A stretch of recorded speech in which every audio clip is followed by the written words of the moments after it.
back to a time when I was in college. The desks were hard. We had no laptops or technology to take notes or exams with. You were writing with a blue book. Anybody old enough to remember a blue book? Yep.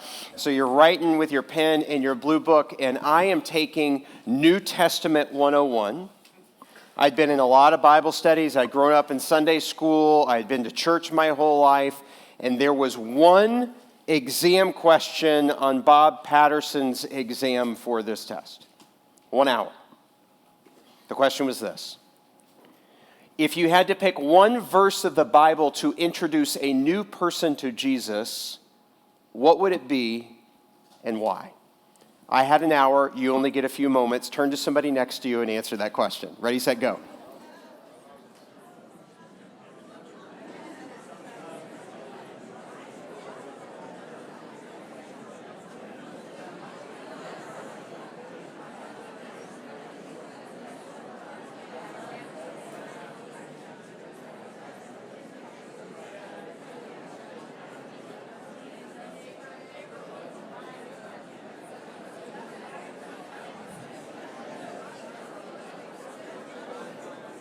Okay.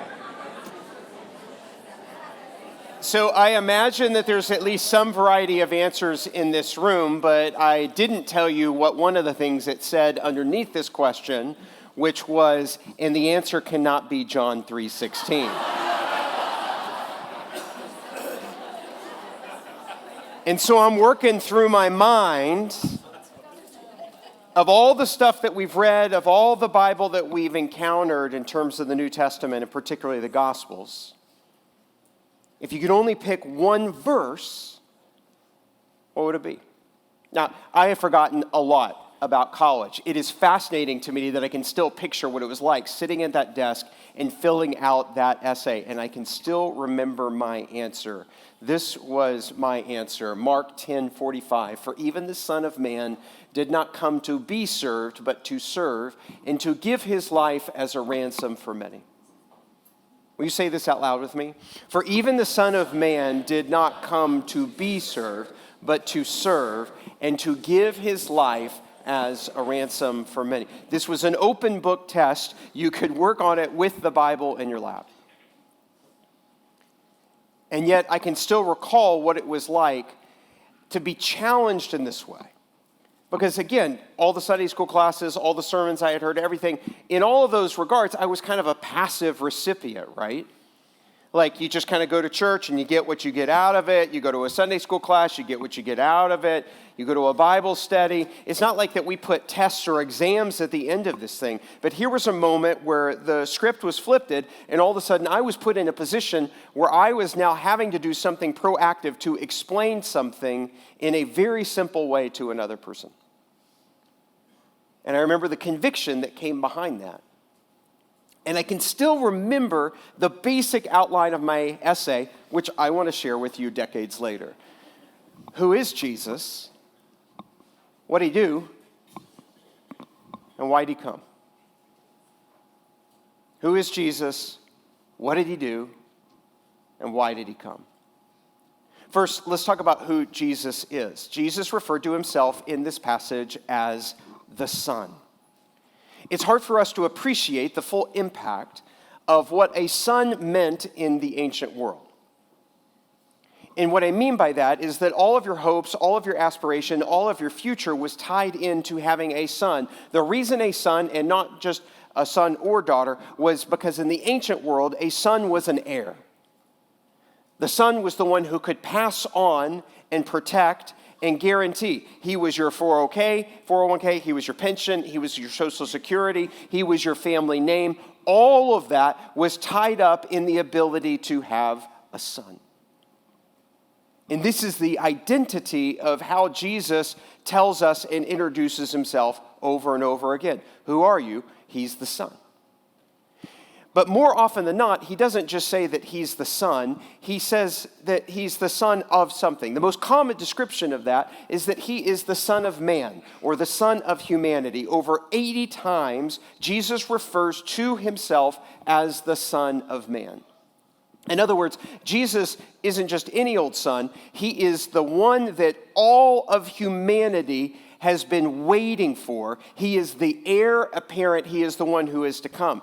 And when Jesus describes what the Son of Man will go through, this is how he describes it. The Son of Man will have no rest, no place to rest his head. The Son of Man will be betrayed. The Son of Man will be rejected. The Son of Man will eat with sinners. The Son of Man will forgive sins. The Son of Man will suffer. The Son of Man will die. The Son will be raised from death, come in glory, sit on the throne, sit at the right hand of God, fulfill the promises of all of the prophets, and to seek and to save the lost. Many of you have had the privilege and the honor of what it means to have a child and or a grandchild.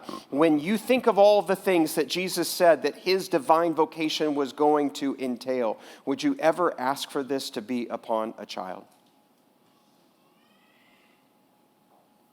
Of course not. There are a couple of those things that people expected the Son to do. There were a lot of those things when Jesus said, yes, I am the Son, but this is what I came to do. People were like, no, that's not what the Son does.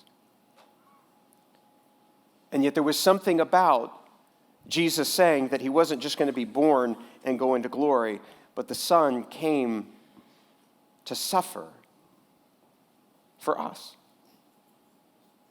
I want to show you a picture of our youngest daughter, Ashby, when she was younger, back when we used to live in San Antonio, Texas. Ashby loved her stuffed animals. This was her little stuffed animal, golden retriever, to be connected with the real golden retriever that we had that's on the other side of the prison cell right there. In fact, it is the prison that I wanted to show you. It is a gate that was at the top of their stairs in the home that we built in San Antonio at the top of these stairs. It only took Ashby tumbling down the top of those stairs one time for us to realize, yeah, the gate's probably a good idea. And so we had that gate installed. Upstairs was where the play area was and where our daughter's bedrooms were, and down was where the office was and the kitchen. And so the grown-ups at times were downstairs getting food ready or getting work done, and the kids were upstairs playing. There was no intercom. They didn't have cell phones. There was no other means of communication other than the very primitive form of standing at the top of the stairs like a prisoner through the bars, putting the cup back and forth against the bars and saying our name. On one particular occasion, Ashby is doing this. She is standing at the top of the stairs, and she's calling out for me. She grabs the sides of the bars, and she yells, "Rich! Rich!" And I am downstairs, and I turn to look at my wife, and I am like, oh, I wonder where she learned that from. So I go upstairs, I help Ashby with what I don't even remember what it was that I needed to help her with. And then I sat down with her and I explained to her as best as I could, Ashby, I am not offended that you call me my name. That's my name. But there's a lot of people that can call me by name. There's a lot of people that can call me pastor. But there are only two whole people in the world who can call me Papa. You and I have a special relationship, a special name. You get to call me Father. The reason I tell you this is that Jesus came as the Son so that we might be adopted into a larger family. And that it is only through the sonship of Jesus that you and I can call God Father. He came as the Son so that we might have that kind of relationship with God. That's who he is. So what did he do with that? What did Jesus come, if you were to look at his LinkedIn profile with his job description? What does it say that he came to do? Two things. Jesus came to serve, and he came to give. If you need a picture of Jesus as the servant, you can go and see and picture in your mind's eye the image of Jesus wearing a towel around his waist, and he is washing the disciples' feet. Masters didn't have a tendency to wash the feet of their servants. Teachers didn't have a tendency to wash the feet of their students. Kings didn't have a tendency to wash the feet of their subjects. And yet Jesus came to serve them and to serve us. If you need a picture of Jesus giving, look no further than the image of Jesus on the cross. Because you see, Jesus didn't just come to offer a bit of perspective or a bit of help or to offer maybe a little bit of healing to somebody who was in need. No, Jesus came to offer himself, in fact, his whole life. When I got married, one of the first things that I learned that I had to really work through early in marriage was I had to come to terms with how selfish I really was. Scratch that. Still am. Still work in progress. I had to go through the understanding of now I'm living with somebody, and I knew that it was my job to put her needs before mine, to make her priorities greater than my priorities. That this is exactly what God had asked of me in being in this relationship. I knew that. It's one thing to know that intellectually. It's another thing entirely to be in a relationship where you have to do that day after day after day. Because it's not like, well, I did that on the day after we are married, but I don't have to do that again. It's a daily surrender. It is a daily commitment to that. Now, what was interesting to me is that was one of the earliest lessons that I learned that I had to try to work through in marriage. It took me longer to realize that it would be easier for me to figure out how to do that in marriage than it was to do something that's related to that. It is still harder for me to allow Kelly to serve me and to give to me than it is for me to allow myself to give and to serve to her. Because there is something in me that doesn't like being vulnerable, that doesn't like being weak, that doesn't like being dependent.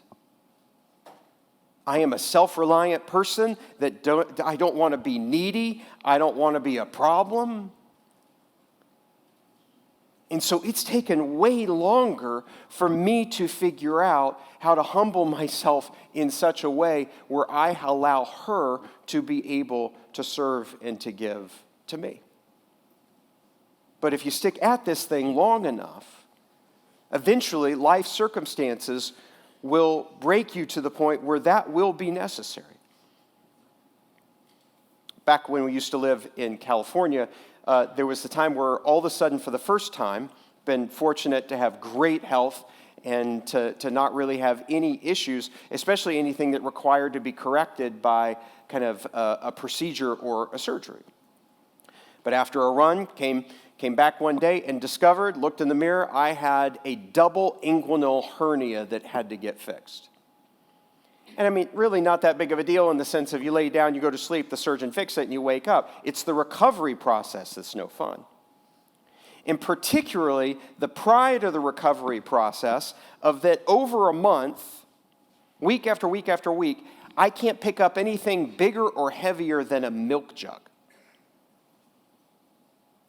Which wouldn't have been its own problem except for in the sense of that life's really busy and you have things and commitments that you make. Like we had made a commitment in order to lead a group of people on a pilgrimage and that we were flying to Istanbul a certain period of time after we had to have this surgery.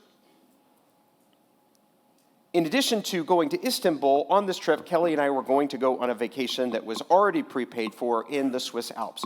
So imagine the packing scheme that you need to be able to go to Istanbul, the Greek Isles, and the Swiss Alps all in one trip. That's a lot of clothes.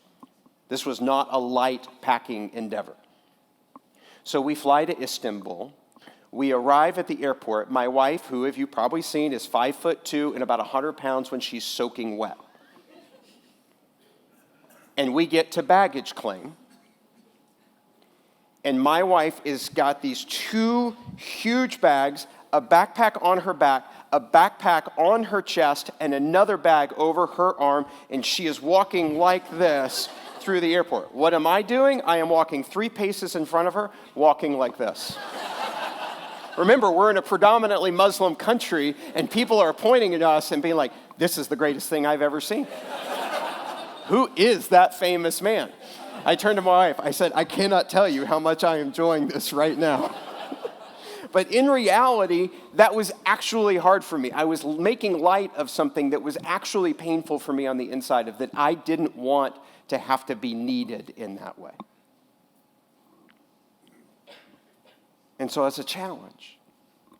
The reason I tell you this is that in my experience and my conversations of people when it comes to Jesus, most people don't have an objection with Jesus when it comes, I have a rational argument, I have an intellectual objection, I've got this issue, or maybe even their own personal experience with Jesus that is an impediment to anything that it comes to the life with Christ. The reason that most people don't want anything to do with Jesus is because in order to accept Jesus, you have to humble yourself enough to admit that Jesus came to serve and to give, and that he's here to serve and to give to you. And that means that you have a need. That means that you're not sufficient on your own. That means that there's something that is missing that you can't fix and that someone else has to do for you. And that is why so many people don't want anything to do with Jesus, because of what it says about our unwillingness to accept help. We have been walking through a series called Overflow. We're discovering what it means to become living water for an empty age. And as we're discovering the way of Jesus, we've been playing with all of these different kinds of practices. We have saved service and generosity for a reason to be our last month before we try to put all this together in November. Our last month of experimenting with disciplines, because this is the job description of Jesus. He came to serve and he came to give. But before you and I figure out how we too need to embrace that job description, and we need to serve and we need to give, before we have that happen, we have to come to terms with the fact of that, will you let him serve you? Will you let him give to you? Because I actually don't think that a true life of service and generosity is possible apart from him. And we have to be willing to acknowledge our own needs. Who is Jesus? He's the Son. What did he come to do? He came to serve and to give. Why did he come? For the Son of Man came not to serve, but to be served, not to be served, but to serve, and to give his life as a ransom. Not a word we tend to use too much. Whether it's in the English language, whether you're in a Liam Neeson movie or something along those lines. Only 2 people got that at the last service, too. I should have quit while I was ahead. But it's actually not even a term that the New Testament uses a whole lot. The word ransom means the price to be able to buy something back. Think pawn shop. To be able to give something its unbinding or its freedom. Here is a picture of a figure from the 1700s. He was actually born in 1700s. His name is Nicholas Zinzendorf. When he was an infant, his father died. He was a part of an aristocratic, very wealthy family. He grew up, and because most people didn't have options to choose what they wanted to be when they grew up in that time period in history, he had options. His family was actually a little disappointed that he didn't go into ministry and that he was going to be a lawyer. And because, like even in today's world, they were a family of means, as he was getting towards the end of college, he had an opportunity to study abroad. And so he got to travel all over Europe. Culture, art, language, food, people. So he's 19 years old. And while he's 19 years old, he goes into the town of Dusseldorf. And he sees and encounters a piece of art. And we know specifically what piece of art it was from an Italian Renaissance painter. And as he looked at this image of Jesus with a crown of thorns on his head, which is kind of muted in colors and faded over the years, there was a series of text in Latin underneath it titled, "Behold the Man," but this is what the painter had put on the text itself. "This have I suffered for you, now what will you do for me?"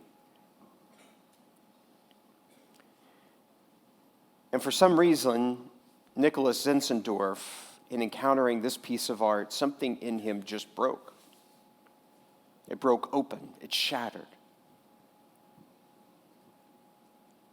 And he was mesmerized, and he stayed there looking at this painting, and a resolution began in him that forever changed the rest of his life. That instead of just worldly ambition, he was going to live his life as a service and a generosity towards other people. Towards the end of his life, he said this. He said, "I have been bought at a price. I will live every moment of this day so that the great purchaser of my soul will receive the full reward of his suffering." Zinzendorf is the father of what is known as the Moravian Church. It's actually, he never meant to found a denomination. It was meant to be a renewal movement within the church, to try to help the church to truly understand the nature of the gospel and what God has done for us in Jesus. Fast forward 100 years, a little more than 100 years later, there is an English poet who is traveling to Dusseldorf and standing before the very same painting. She's looking at it. We have no idea historically if she had ever heard of Zinzendorf, knew anything about the Moravian movement. But she too was captivated a century later by Jesus with a crown of thorns suffering for her.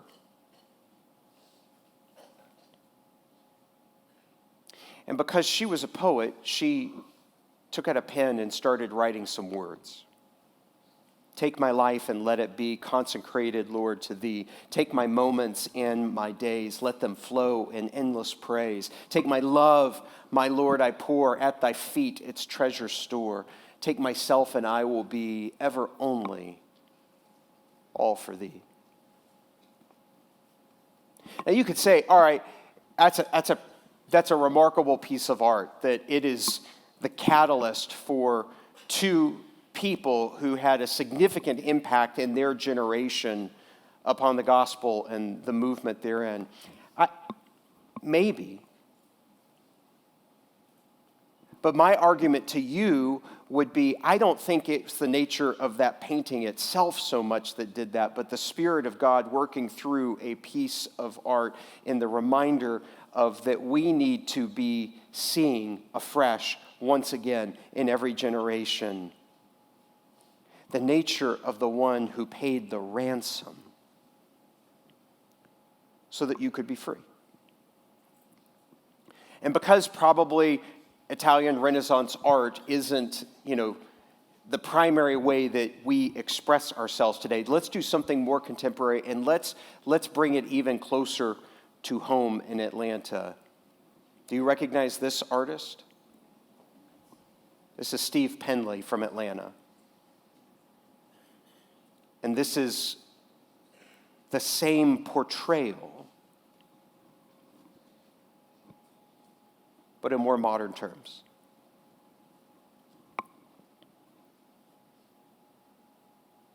And instead of me closing this message with a whole lot of words,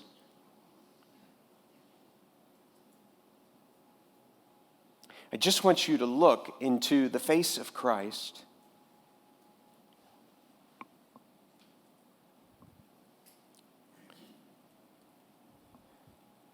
the one who was the Son of all humanity, the one who all of the hopes and the aspirations as the heir of all of the covenant promises of God.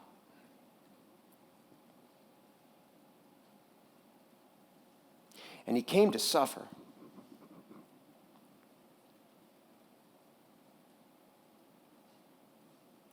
Because it was his job to serve and to give to us.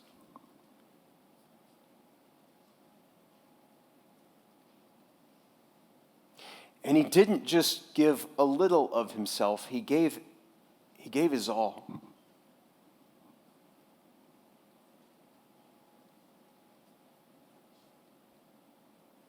And the reason he gave is because he was giving to pay a price.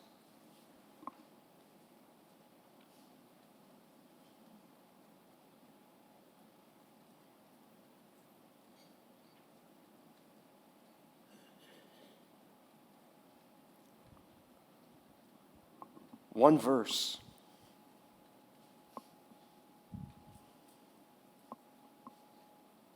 One image.